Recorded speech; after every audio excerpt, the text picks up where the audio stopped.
Hello there, Van Addicts. It's Ken Wilfred here at Van again. I am coming to you from the interior compartment of a Volkswagen 2023 Volkswagen ID4 Pro. And what's going on is we went to the Volkswagen dealership to get some work done on my daughter's car and on my son-in-law's car. And I just happened to ask them, hey, can I test drive an ID4? They had 3 of them. It is at Salem Volkswagen in Salem, New Jersey. They have been a dealership forever. So they said, yes, you can test drive it, you can video it, whatever you want to do. So I'm going to show you guys, I guess, some of my things that I'm seeing with this car. I'm just now learning how to use it or using it. So the first thing that happens is you get in the car, okay, and the first thing you notice is there's no shifter. Where is the shifter? There's no shifter. Where is the button? Where are the keys? So the keys are in your pocket. The button is down here. Put your foot on the brake, push the button, okay, and then you're like, okay, it's on, it's running. Where is the shifter? Okay, so up here, okay, on this weird little nubbin, you have got a D/B. All right, so you just give it a little twist, put it in D. You're ready to go.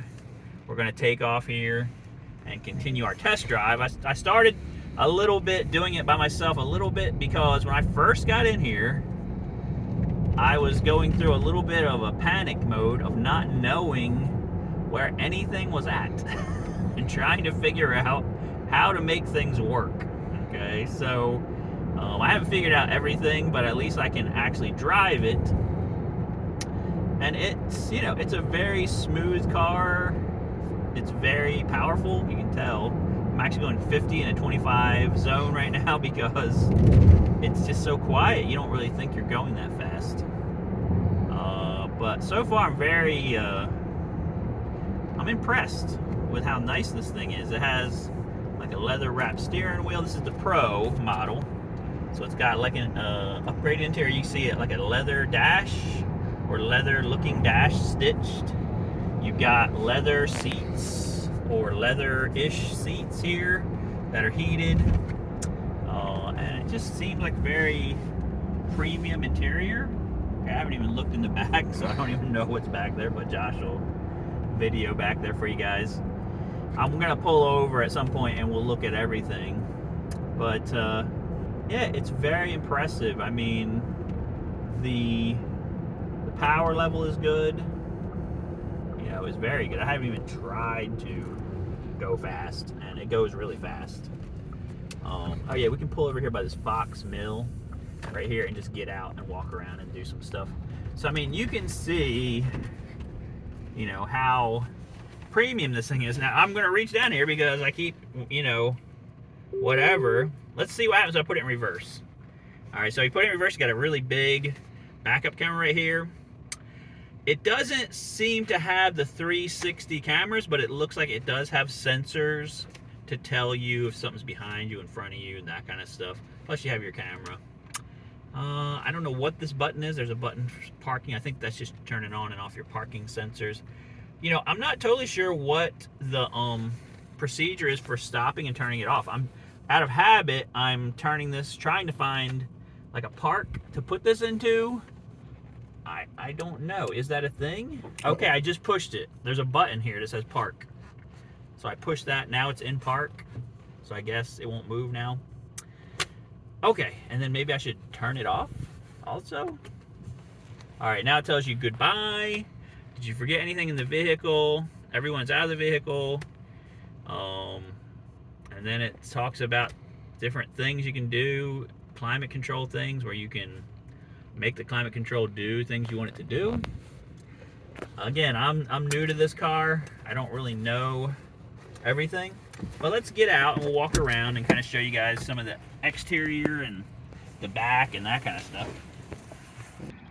All right, so I went ahead and popped the hood because I wanted to know what's under here.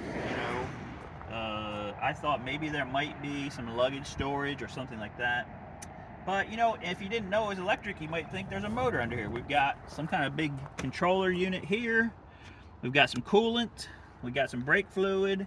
We actually have a 12-volt battery over here. We got our washer thing. I mean, it kind of looks familiar, but it's actually not. There's nothing really under here as far as motor-wise. There is a radiator for the battery and the heating and AC system. There's a evaporator for that. But there's no motor. So in a way, it's a shame they didn't turn it into a space to, you know, store things. But in another way, I can understand you need to put these items somewhere. And you know, it looks like they actually have plenty of room to work on these items if you needed to. So I guess you could say that's a plus. Okay. Definitely better than the Beetle. Yeah, it's not shoehorned in like the two Beetles that we were brought here. All right, let's go around to the back and look in the back area. And the back seats and stuff. So again, this is the Pro version. Like I said, it has leather-ish interior. This just feels like leather. This definitely feels like leather. I'm not sure how these seats work. It looks like they're split. You can drop them down. Like you got seating for 5. Okay. In a pinch, I would say 4 would probably be what you would really want. Let me climb in here real quick and just see how comfortable it is. So I'm about 6 foot. I got decent leg room. I got decent headroom. And I think I could ride back here. Be pretty comfortable.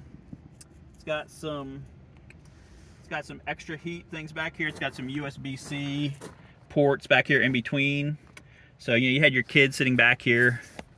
You know, they even have like a little pocket here. I don't know if you can jam your phone in here or something, and or your tablet, and then the kids could be watching some videos while you're going down the road. You got power for that.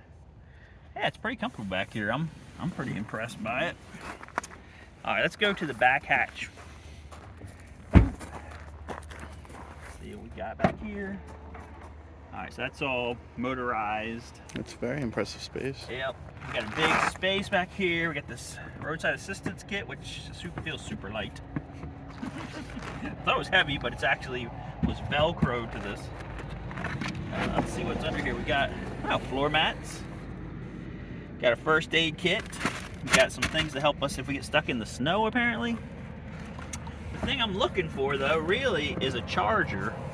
But maybe they give that to you, you know, when you buy the car. We're just test driving, so. All right, so let me push this again. There we go. That's kind of what I'm used to. So it's motorized, closes, opens. I don't know if it has a thing that senses when you're back here. It didn't act like it does, but you never know. All right, let me show you something too about the door handle. So, you know, I guess this is a thing now where Tesla's ruined everyone for door handles. So, you know, if you push it, it doesn't pop out or anything like that. I actually like that because in the winter here in New Jersey, it would freeze. But it's more like a back hatch popper than a door handle. You don't actually pick up on it. You just give it a little squeeze, and it pops open. When you go to get out, it's the same thing. This really isn't a real door latch. It's all electric. Okay.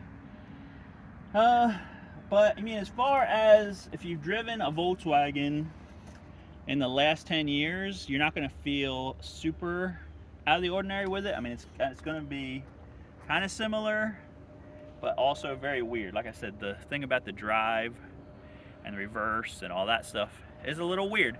And that little knobby knob that you turn is very touchy. So, it might take a little getting used to. All right, let's get back in this beast and we'll drive some more. All right, so we're back inside. I just wanted to show you guys maybe some more of the stuff in the infotainment. It has this ambient mood lighting that you can change. It's hard to really see it because it's the daytime, but there are some LED strips different places. So, oh, what did I just do? I touched. There's lots of touch controls in this thing, believe me. So many. Okay. So, you know, there's LEDs different places in the car. I think at nighttime, you would probably be able to see it better. Let me try making it super bright as possible. You can kind of see, like, right near the door panels and stuff. I don't know. Maybe it comes out better on the camera. Showing up real good right now. Is it really? Okay, all right. So I can't hardly see it, but the camera's seeing it. You can change different colors and brightnesses of this ambient mood lighting.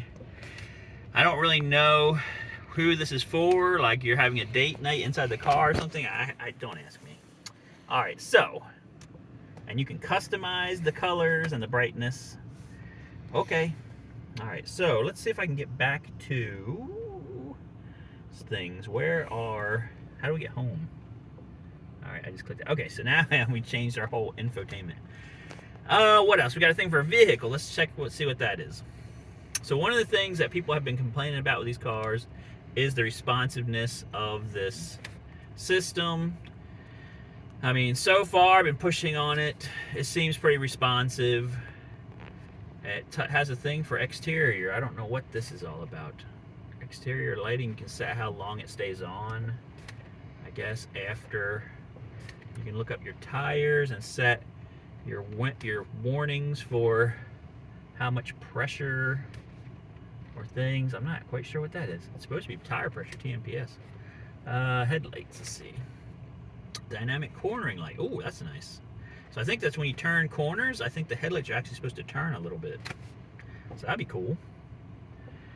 What else? Mirrors. What do they got? Synchronized mirror adjustment. Yes, please. Lowering reverse gear. That's good. I like that. Fold in when locking. Yep, like that.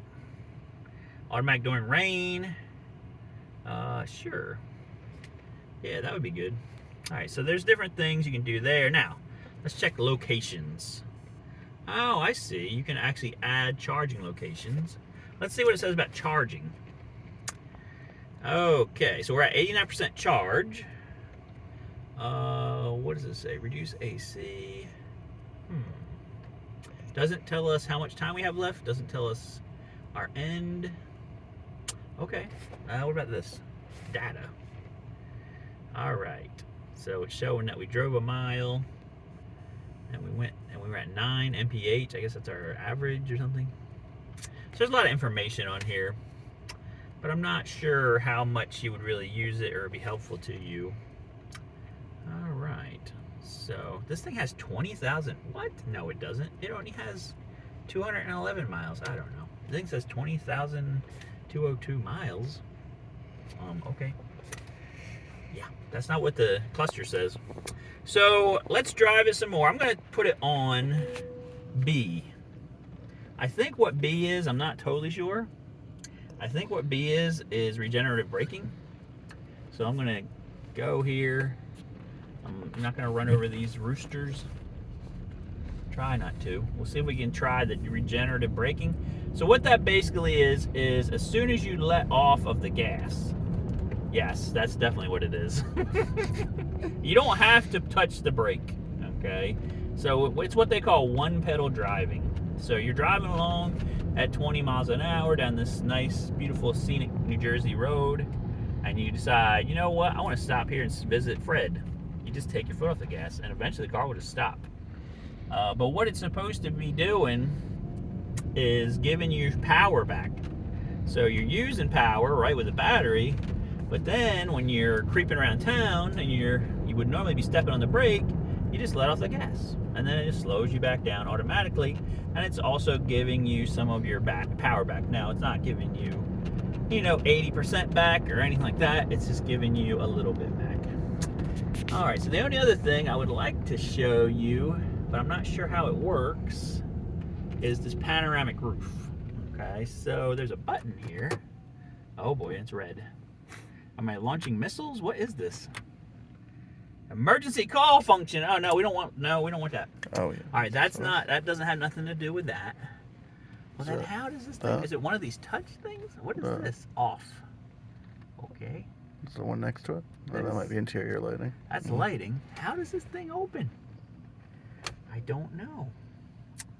Well, again, I like I said, I was trying to not look like a moron in front of you guys, but in some ways, this car is not. It is a Volkswagen. It is, stuff that you've experienced before. And it also isn't. I mean, I could have swore this button here would have been this, this is a panoramic roof. I don't think it opens, but it does have a shade that should retract. But I have no clue how to make it work. Let's try interior on this. Maybe it's in here. Okay, roof, look. There has to be, so you can adjust how big the panoramic thing is open on the, okay, so I put it at half, and it opened to half. That is kind of bizarre to me that this is how this works, is on the screen. But guys, this is 2023. We like our screens, so apparently that's just how it is nowadays. So we have that. We have our ID light. What the heck is that? All right, let's try that. I don't know what that is. Okay. Oh, you know what? I think there's a light on the dash that does things. Our cockpit. Yeah, I'm not seeing anything on there that I care about. All right, so I guess we're going to head back to the dealership now. I keep reaching down here. But there's nothing there. As far as the headlights go, let me try putting it on. Turning the headlights on. All right, I got the headlights on. They're on auto mode. So, nothing really crazy. The only other thing I haven't been able to find on here is the navigation. I thought for sure that this thing that looks like a map thing is the navigation. I also haven't been able to see or shown anything about the other apps on there. There has to be those also. You know what I'm talking about? Like, say you wanted to use, okay, so there's different modes for driving. But I still don't see, like, where, like, I'd like a home button. So I can go back to the home button here. I'm not really seeing that. I don't really know why.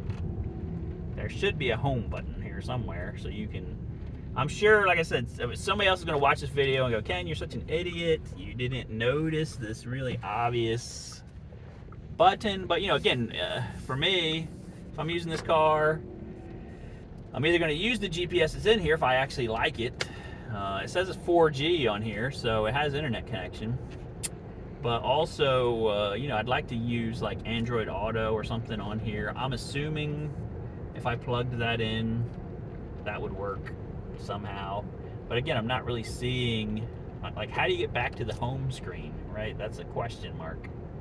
I'm not sure. Okay. Okay, again, I'm these touch buttons here on the steering wheel. I haven't really used them very much. They're touch buttons, but they do have a feedback thing. So when you touch them and they're actually going to do what you want them to do, they'll make kind of like a clicking thing, feedback, haptic feedback thing. So not totally, not totally doing nothing, but not exactly what you expect from an actual button either. All right, so we're heading back to the dealership. So what do I think? Well, I think it's a nice car. I think if you owned it, you would figure out all this stuff with the infotainment system probably pretty quickly. I would figure it out within an hour. It took me a while to deal with the car I got now, to sit there and figure things out. So, I would say if you're looking for an electric car, you want to stay in the Volkswagen family, you need a car that's a 4-place or a 5-place in a pinch, I would say this is a good car you could check out. It's not cheap, but it doesn't feel cheap when you're driving it. It feels, really well made and that kind of stuff. So I don't think you would be super disappointed by it. Let me go ahead and back in here. I think you would be happy with it. All right, let's park this bad boy with our amazing parking sensors and cameras and everything. Okie doke. That's one thing I love about the new cars is you can pretty much just park them with the camera. It shows you where you're going and shows you all the cars around you. All right, we're getting there. then it always tells you to check your surrounding stuff and things, and I'm like, isn't that your job? Okay, so I push this park button now. Boom, we're back. So that's it, guys, for the Volkswagen ID4 overview. If you guys have any comments, please like, share, subscribe, comment. And if you want to throw us some money, you can send us a nice chat thing to say thanks for driving the ID4 and checking it out for you. So I hope you guys have a great one, and we will see you guys on the next video.